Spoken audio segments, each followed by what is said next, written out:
I never thought I'd be sitting in a courtroom, watching my own husband being sentenced for what he did to me. The judge's words still echo in my mind, guilty of unlawful imprisonment and domestic abuse. But what happened next? That changed everything. Have you ever been trapped by someone who was supposed to love you, only to watch karma serve them exactly what they deserved? It started 6 months ago. David had always been controlling, but I never imagined he'd actually lock me in our basement. "You're not leaving until you learn your place," he said, turning the key from the outside. The concrete walls became my prison for 3 weeks. 3 weeks of darkness. 3 weeks of eating scraps he'd throw down the stairs. 3 weeks of him telling the neighbors I was visiting my sick mother. My phone was upstairs. My voice couldn't carry through the soundproof walls he'd installed for his home studio. But David made one mistake. He forgot about my Apple Watch. I managed to send one emergency text to my sister before the battery died. "Help, basement. David."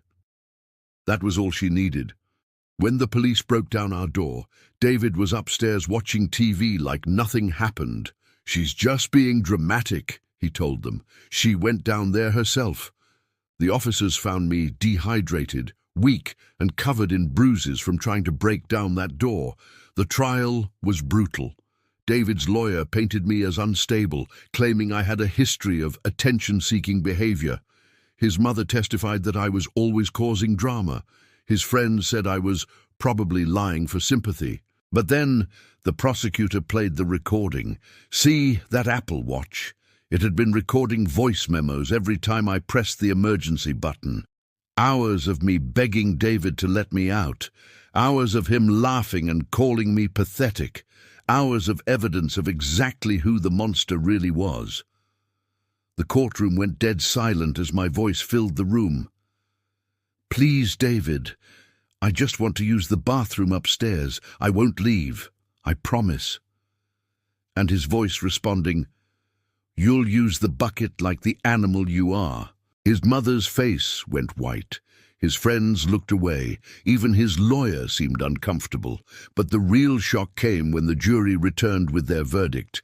If you've ever wondered whether justice really exists, stay with us for what happened next. Guilty on all counts. Those 3 words hit David like a freight train. His face crumbled. His mother started crying, but that wasn't the part that shocked everyone.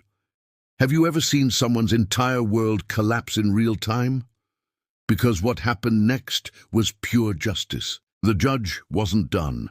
"Mr. Thompson, your actions represent one of the most disturbing cases of domestic abuse this court has seen. You systematically tortured your wife for weeks." David's hands were shaking now, his confident smirk from earlier completely gone. But then Judge Martinez said something that made the entire courtroom gasp. "I'm sentencing you to 25 years in state prison. No possibility of parole for 15 years. 25 years. David literally collapsed into his chair. His lawyer jumped up. "Your Honor, that seems excessive for—" Judge Martinez cut him off cold. "Counselor, your client held a human being prisoner in degrading conditions for 21 days. If anything, I'm being lenient." I watched David's face go through every emotion: denial, anger, and then fear. Real fear. The same fear I felt every day in that basement. His mother screamed from the gallery, "This is ridiculous. She's lying." But security was already moving toward her. "The recordings don't lie, Mrs. Thompson." Your son's voice was crystal clear. David turned to look at me for the first time during the trial. His eyes were pleading now. The same man who laughed while I begged for basic human dignity was now silently begging me for mercy. I just stared back. No emotion, no forgiveness, nothing. That's when his lawyer made one last desperate move. "Your Honor, my client is willing to issue a public apology and pay substantial compensation." "No." Judge Martinez's voice echoed through the room.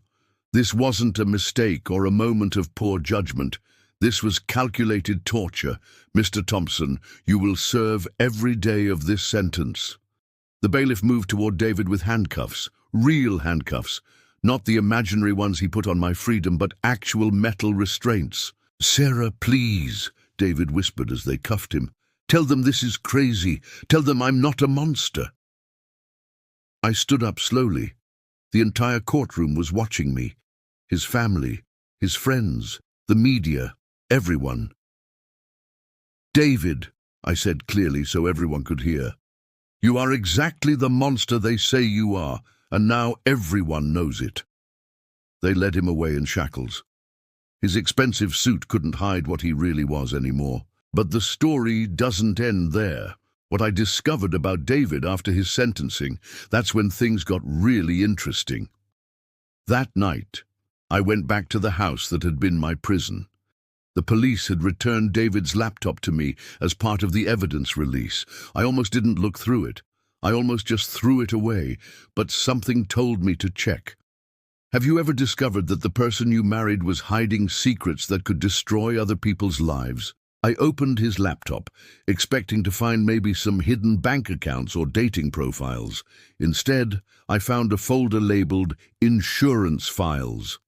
Inside were hundreds of photos and videos, not of me, of other women.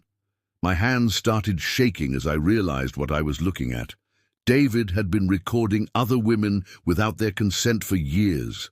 His gym, his office, even our neighbors. Mrs. Peterson from next door had no idea David had cameras pointed at her bedroom window. But it got worse. So much worse. There were chat logs with other men.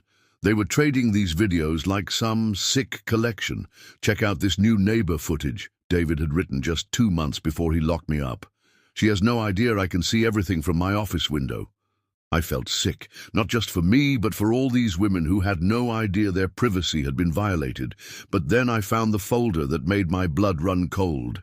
Sarah Basement Project. He had been planning to lock me up for months.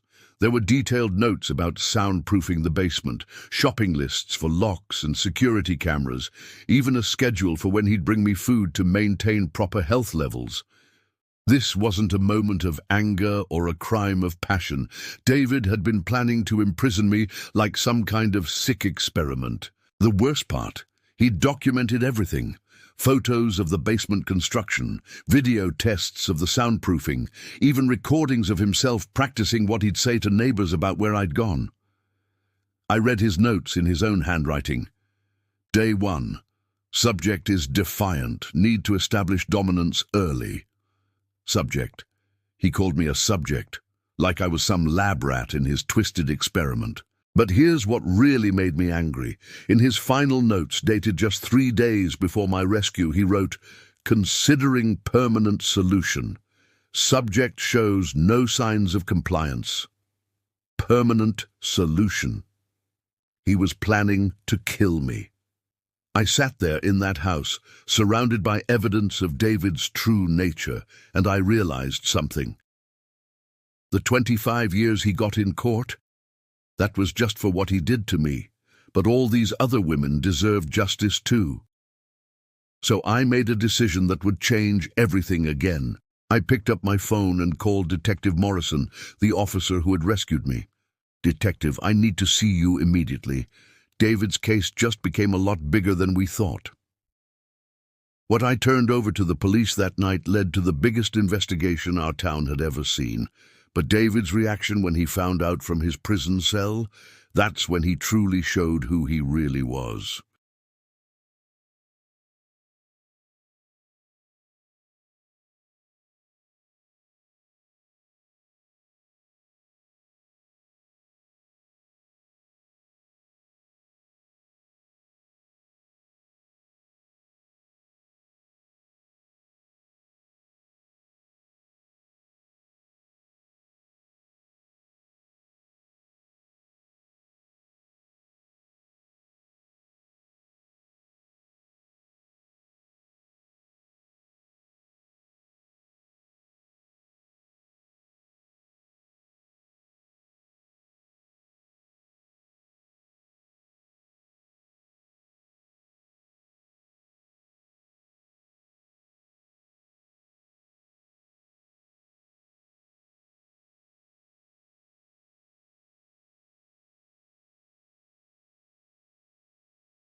Within 48 hours, the police had raided David's office, his gym, and 3 other properties he owned. They found cameras everywhere, hidden in air vents, smoke detectors, even inside picture frames. 17 women had been secretly recorded, 17 lives violated. Have you ever watched someone's entire criminal empire crumble because they got too confident? Detective Morrison called me with updates every few hours. Sarah, we found evidence of him selling these videos online. We're talking federal charges now. FBI is taking over the case. My stomach dropped.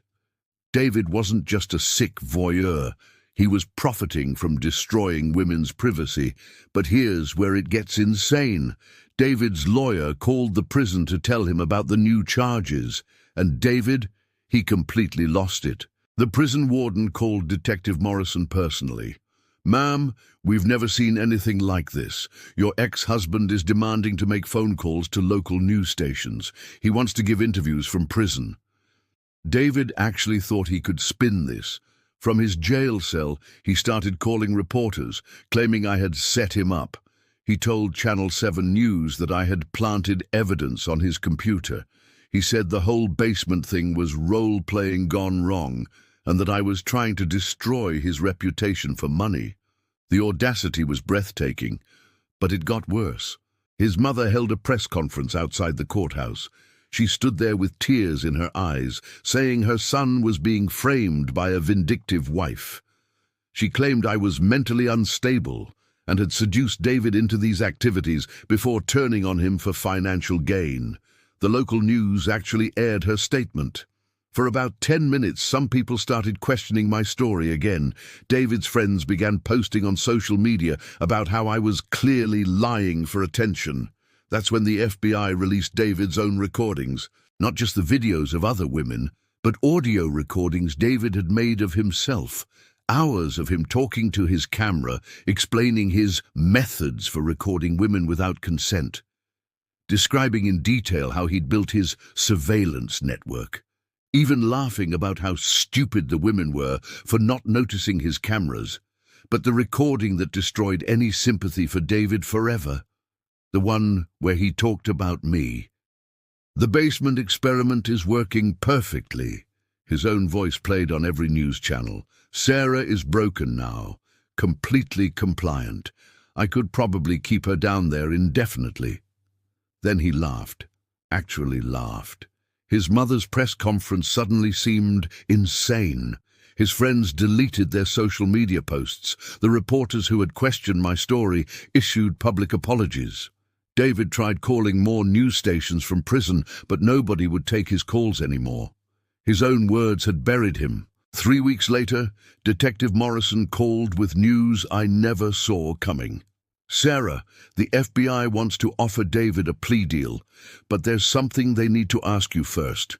The deal would save David from life in prison, but the condition, that's something I never thought I'd have the power to decide." The FBI agent sat across from me in a sterile conference room. "Sarah, David is facing life in prison without parole on federal charges. But he has information about a larger criminal network, men across 3 states who were buying and selling these videos. Have you ever held someone's entire future in your hands when they tried to destroy yours?" Agent Rodriguez explained the deal. "If David cooperates fully, testifies against the other men, and helps us shut down this network, we can reduce his sentence to 40 years with possibility of parole after 25. She paused. "But legally, as the primary victim, your input carries significant weight with the judge. 40 years instead of life. David could potentially get out when he was in his 70s. The man who called me subject and planned my murder could someday walk free." "There's something else," Agent Rodriguez continued. "David specifically requested to speak with you before making his decision. He claims he has something important to tell you." My blood ran cold. "Absolutely not." "Sarah, I understand. But he says it's about other victims, women who might still be in danger. That changed everything. If David knew about women currently being held or hurt, I had to listen. 2 days later, I found myself sitting across from David in the prison visitation room. He looked different, thinner, his expensive clothes replaced by orange scrubs, but his eyes still held that manipulative gleam. "Sarah," he said quietly, "I know you hate me, but there are 3 women in immediate danger. Men I worked with. They have women locked up right now." I stared at him coldly. "And you want to make a deal to save yourself by saving them?" "I want to make this right," he said, but I could hear the lie in his voice. "Make this right?" I leaned forward. "David, you called me subject in your notes. You planned to kill me. You recorded 17 innocent women. You sold videos of their private moments to strangers on the internet." His facade cracked. "Look, I made mistakes, but..." "Mistakes?" My voice got louder. "You built a torture chamber in our basement. You documented every detail like some sick scientist. You laughed about breaking me." David's jaw tightened. The mask was slipping. "You know what, Sarah? I gave you the best years of your life. Before me, you were nothing, a nobody working at that pathetic bookstore." There it was, the real David. "I made you somebody," he continued, his voice getting nastier. "And this is how you repay me, by destroying my life over a little basement timeout?" I stood up slowly. The guard tensed, ready to intervene. "David," I said calmly, "I'm going to tell the FBI to take your information about those women. I'm going to make sure they're saved. But I'm also going to tell them that you haven't changed one bit. That you're still the same manipulative monster who thinks locking women in basements is a timeout." His face went white. "Sarah, wait. And I'm going to recommend they reject your plea deal. You deserve life in prison." I turned to walk away, but David's final words followed me. "You'll regret this, Sarah. You think you won, but this isn't over." The guard immediately moved toward him as I left the room. What happened next changed not just David's fate, but the lives of women across the country. And David's final act of desperation, it backfired in the most spectacular way possible. The FBI acted on David's information immediately. They raided locations in Ohio, Kentucky, and Tennessee. 3 women were rescued within 72 hours. But David's cooperation came too late to save him from the consequences of that prison conversation.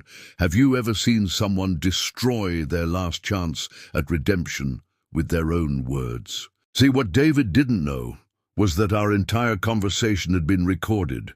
Prison visits are always monitored, and the FBI heard every word. They heard him call locking me in a basement a timeout. They heard him threaten me even from behind bars. They heard him show zero remorse for destroying 17 women's lives. Agent Rodriguez called me the next morning. "Sarah, we're withdrawing the plea offer." David's own words convinced the prosecutor that he's beyond rehabilitation. But David wasn't done digging his own grave. When his lawyer told him the plea deal was off, David completely snapped. He started making collect calls from prison to anyone who would listen. Local reporters, his old friends, even my workplace. He left voicemails threatening to expose my lies when he got out. Those calls were also recorded, and threatening a witness from prison. That's a federal crime. Within a week, David was facing additional charges for witness intimidation. His sentence went from a possible 40 years to life without any possibility of parole. But here's the beautiful part. Remember those 17 women whose privacy he violated? They decided to file a class action lawsuit against David's estate. Every property he owned, every asset he had hidden away, everything went to paying damages to his victims. His fancy house sold to pay victim compensation, his expensive cars auctioned off. Even his mother's house, which she had put in his name for tax purposes, was seized to pay the settlements. David went from wealthy manipulator to having absolutely nothing, and he did it all to himself. 6 months later, I received a letter forwarded from the prison. David had written me one final message. "Sarah, I realize now that I was wrong. I'm truly sorry for what I did. Can you ever forgive me? I read it once, then threw it in the trash without responding.